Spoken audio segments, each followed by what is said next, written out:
सरकार ये बताए जो 1 ट्रिलियन जाने कौन सी ट्रिलियन तक ले जाने के लिए हमारे आपकी अर्थव्यवस्था कहां खड़ी है। और अर्थव्यवस्था में भी झूठे आंकड़े, प्रति व्यक्ति आय उसकी केवल बताते हैं जो गरीब लोग राशन पा रहे हैं। जो राशन पा रहे हैं उनकी प्रति व्यक्ति आय क्या होगी, दिल्ली वाले ना बता पाए, यूपी वाले बता दें, क्योंकि यूपी वाले तो हर चीज तुरंत गिन लेते हैं। अभी तक हिंदू श्रद्धालु जिनकी जान चली गई उनको नहीं गिन पाए। जो आने जाने में श्रद्धालु जिनकी जान चली गई सड़कों पर, उनकी गिनती नहीं बता पाए। जो हजारों हिंदू श्रद्धालु खो गए उनकी गिनती ना उनको ढूंढ पा रहे हैं। और सुनने में आ रहा है परिवारों को मनाने के लिए काले धन में संतुष्ट किया जा रहा है, पैसे देकर संतुष्ट किया जाता है। यह गिनती इसलिए नहीं बताई जा रही क्योंकि इनको मुआवजा देना पड़ेगा।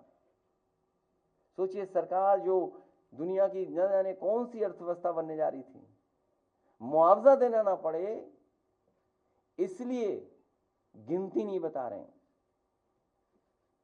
और फिर बहस को बदलने के लिए जहां कुंभ की तो गिनती बताई नहीं पाए हैं, गाय जानवर की भी गिनती नहीं बता पा रहे हैं जो इनके गौशाला में हैं। न गिनती रहने वालों की बता पा रहे, जिनको देखभाल कर रहे हैं लोग, न दवाई का हिसाब किताब दे पा रहे हैं, न इलाज के लिए जो संसाधन जुटाए उसका हिसाब किताब दे पा रहे हैं, और न मरने वालों की दे पा रहे हैं। हम तो चाहते हैं कि कम से कम सरकार गिनती तो बताए, गिनती में खेल ना करे। इसलिए ये सरकार जो अपना सब कुछ खो दी है, इसीलिए कम्युनल पॉलिटिक्स पर उतर आई है। ये कम्युनल पॉलिटिक्स इसलिए कर रहे हैं क्योंकि किसान की आय दोगुनी नहीं कर पाए, गन्ने की कीमत नहीं दे पाए, बिजली महंगी है, महंगाई है, निवेश नहीं ला पा रहे, रोजगार नहीं, नौकरी नहीं, वेतन नहीं बढ़ पा रहा, चैनल घाटे में जा रहे हैं, बड़े बड़े पैमाने पे घाटे में जा रहे हैं, हर चीज घाटे की हो गई।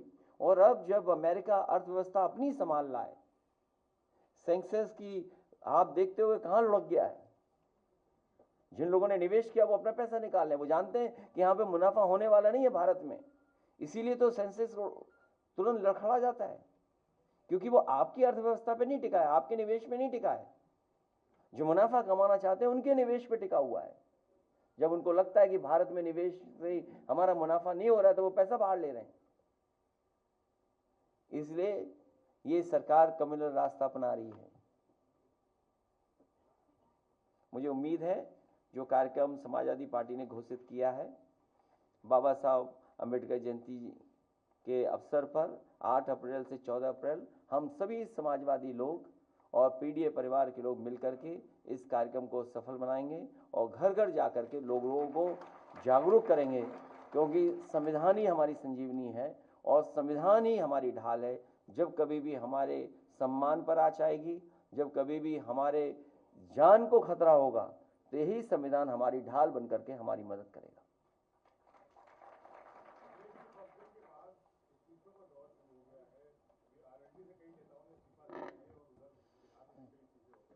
मैंने अपने लोकसभा के भाषण में कहा था कि वक्फ के लिए जो कानून लेकर के आए हैं, ये भारतीय जनता पार्टी के लिए वाटरलू साबित होगी।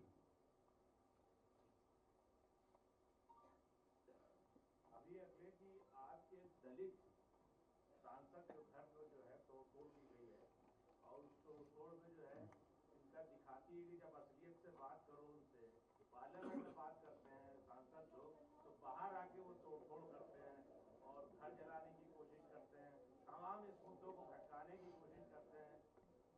इस पे आप आज तुम नंबर 2 पे रह गए। ये बेहद सेंसिटिव इशू है, इसलिए सरकार से ये मैं यही कहूँगा कि जब राज्यसभा में रिकॉर्ड से वो बात हटा दी गई है, और कई मौक़ों पर मैंने कहा है, पार्टी की तरफ से भी इस बात को कहा गया है कि इतिहास को नहीं पलटना चाहिए। जो इतिहास हमें खुशहाली तरक्की के रास्ते पे न ले जा सके, उस इतिहास को इतिहास ही रहने देना चाहिए। क्योंकि इतिहास में अच्छाई और बुराई दोनों हैं। लोग पॉलिटिकल लाभ के लिए किसी भी पन्ने को रख लेते हैं। केवल यही नहीं, भारतीय जनता पार्टी करोड़ों रुपए खर्च कर रही है, करोड़ों तो कम बोल रहा हूं मैं। उनके बहुत सारे सीनियर लीडर्स जो यूपी के बाहर भी हैं, अन्य प्रदेशों में भी बैठे हैं, दिल्ली में भी हैं, गुड़गांव में भी हैं, उनके सेंटर्स हैं, वो करोड़ों रुपए खर्च करते हैं सोशल मीडिया पे बदनाम करने के लिए।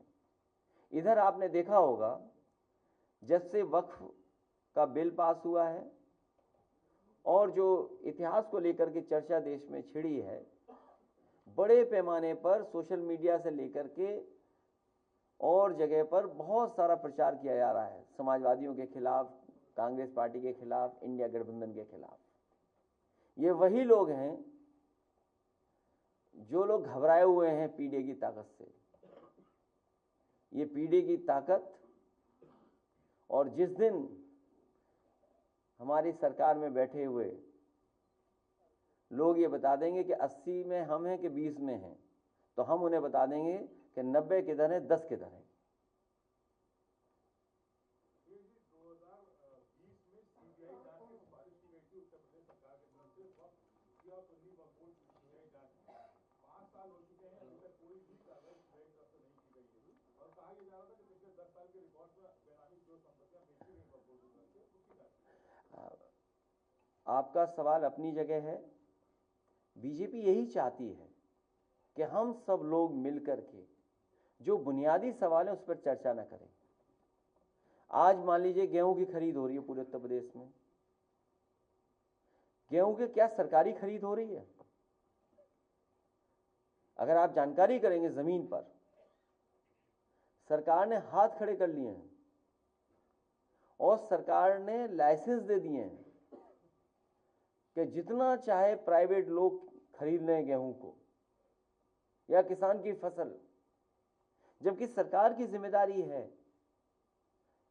सरकार यह भी तर्क दे सकती है क्योंकि बाजार में कीमत अच्छी मिल रही है या प्राइवेट में मिल रहे हैं, तो सरकार क्या कर रही है अपने खजाने को लेकर के, या इतने बड़े बड़े जो संसाधन उनके पास।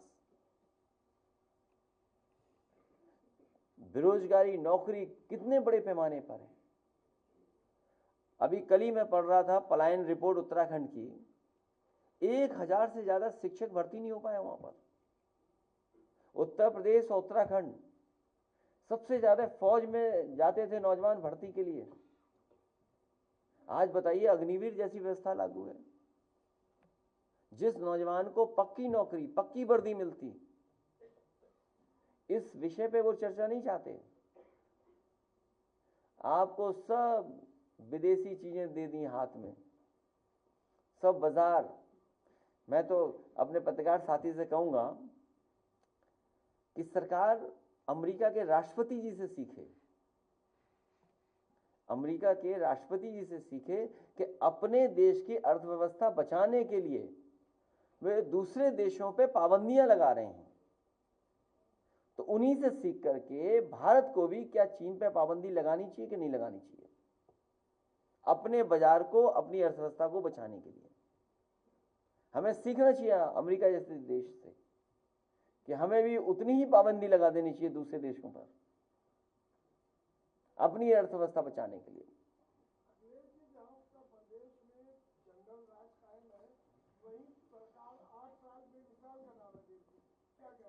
8 में 2 जीरो होते हैं, जब 2 जीरो मिलते हैं तब 8 बनता है। ये डबल इंजन जीरो है यूपी में। मैंने एक प्रतिष्ठित अखबार में देखा ऐड, और प्रतिष्ठित अखबार ने ये लिखा कि 17 एक्सप्रेसवे हैं यूपी में, 17 एक्सप्रेसवे बन रहे हैं। मैंने कई लोगों से जानकारी की, चर्चा की, उसके बाद पता लगा कि 17 एक्सप्रेसवे नहीं बन रहे हैं, झूठ के एक्सप्रेसवे बना रहे हैं लोग।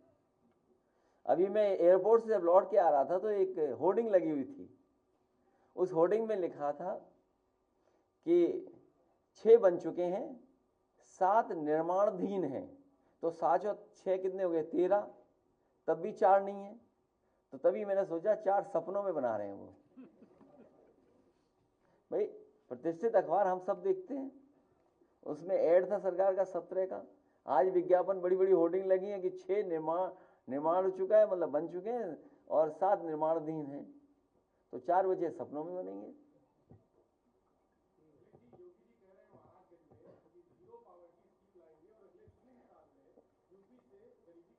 मैं वो बिटिया अगर न गई हो तो उससे मैं कहूँगा सरकार से अनन्या बेटी को और उसके परिवार को जीरो पॉवर्टी योजना से जोड़ दें आप। और इसी समय में ये भी मांग करूँगा कि प्रधानमंत्री जी ने लाल किले से कहा था कि हम प्रधानमंत्री आवास हर गरीब को दे देंगे और पहुँचा देंगे। तो मेरी मांग होगी और हम सबकी तरफ से मांग होगी कि उस बेटी और उस परिवार को और उस गांव में जितने लोग हैं जो गरीब हैं उन्हें प्रधानमंत्री आवास दे देना चाहिए।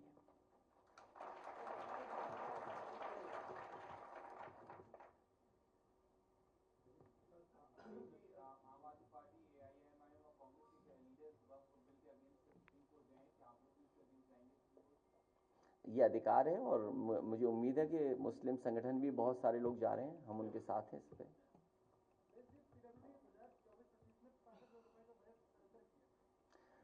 इसके लिए चाचा सही बता सकते हैं। और पीडब्ल्यूडी का भ्रष्टाचार तो पता नहीं कहां पहुंच गया है। केवल यही नहीं, सरेंडर, अगर मेंटेनेंस का देखोगे आप, जो सड़क गड्ढा मुक्त का जो उनका एक कार्यक्रम चलता है, उसका पैसा सब निकाल लिया सरकार ने।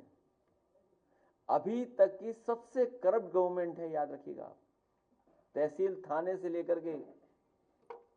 और मैं फिर कहता हूं वो बात, एक लेमैन वाली बात, कि एक लोग कह रहे थे कि सरकार बना ले गए गुमराह करके, ये लोग धोखा देके सरकार बना लिए और सब अब अधिकारी मिलकर के सरकार को धोखा दे रहे हैं। सरकार में आरोप लगता था कि उत्तर प्रदेश के थाने यादव चला रहे हैं, लेकिन अभी हाल ही में एक रिपोर्ट बतावर इंडिया ने छापी है प्रयागराज जिले के थानों की, जिसमें 44 में से 35 थानेदार एक ही बिरादरी के हैं। मेरे भाई पता नहीं कौन सा चैनल है तुम्हारा, यूट्यूबर होंगे ये, किस नाम से तुम्हारा नाम जाने हैं? OBC times. मैं ओबीसी टाइम्स को बधाई देता हूं कि बहुत अच्छी रिसर्च कर रहे हैं। आज मैंने अखबार की भी तस्वीर देखी किसी कार्यक्रम की, कुछ इसी तरह की तस्वीर दिखाई दे रही थी। आज किसी अखबार के किसी कार्यक्रम की तस्वीर देखी मैंने, तो जो हमारा साथी कह रहा है वही तस्वीर मैंने देखी। अब तो कोई सवाल भी नहीं करता। कम से कम इस बहादुर पत्रकार को मैं बधाई देता हूं कि सवाल तो पूछा इसने। जो मुख्य हैं, जो मुख्य हैं, सब मुख्य हैं, समझ लो। क्या बोले महाराजगंज में महाराज?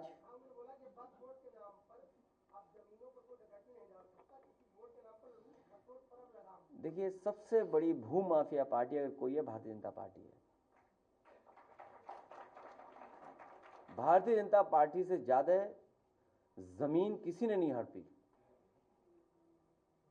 आप केवल गोरखपुर, अयोध्या, कानपुर और लखनऊ, इन 4 जिलों की रजिस्ट्रियों की जांच कर लें। सरकारी जमीन हो, तालाब हो, विवादित हो, या अपने पुलिस के प्रभाव से या और किसी के प्रभाव से जमीन छीनी जाती, तो सबसे ज्यादा छीनी गई है। और गोरखपुर, आज एक थार पे गोली चली है किसी गांव में लेकर के, आज खबर है, किसी गाड़ी में गांव वालों को विवाद था जमीन को लेकर के। और जो अनन्या आज बेघर है इस परिवार को, और जिसमें सुप्रीम कोर्ट तक ने ऑब्जर्व किया कि इतना इनह्यूमन एक्ट हुआ, इनह्यूमन एक्ट, और सुप्रीम कोर्ट, हाई कोर्ट ने न जाने कितनी बार बुलडोजर को इनह्यूमन बोला कि ये काम करने का तरीका नहीं हो सकता है। महाराजगंज के में ही एक पत्रकार के घर को जब उजाड़ा गया, तोड़ा गया, उस समय सोचिए सुप्रीम कोर्ट ने क्या कहा, उन अधिकारियों के खिलाफ कार्रवाई हो और मुआवजा दिया जाए उसको। सोचिए आप। और सबसे ज्यादा जमीन भूमाफियागिरी अगर कहीं हुई है तो गोरखपुर में हुई है, अयोध्या में हुई है। कुछ मिनटों में कितना मुनाफा। आप आज पत्रकार हैं, अगर जानना चाहें कि रजिस्ट्रियां किसकी हुई हैं, एक भी अयोध्या की रजिस्ट्री आप नहीं पा सकते हैं, क्योंकि सब भारतीय जनता पार्टी के लोग मुनाफा कमा लिए।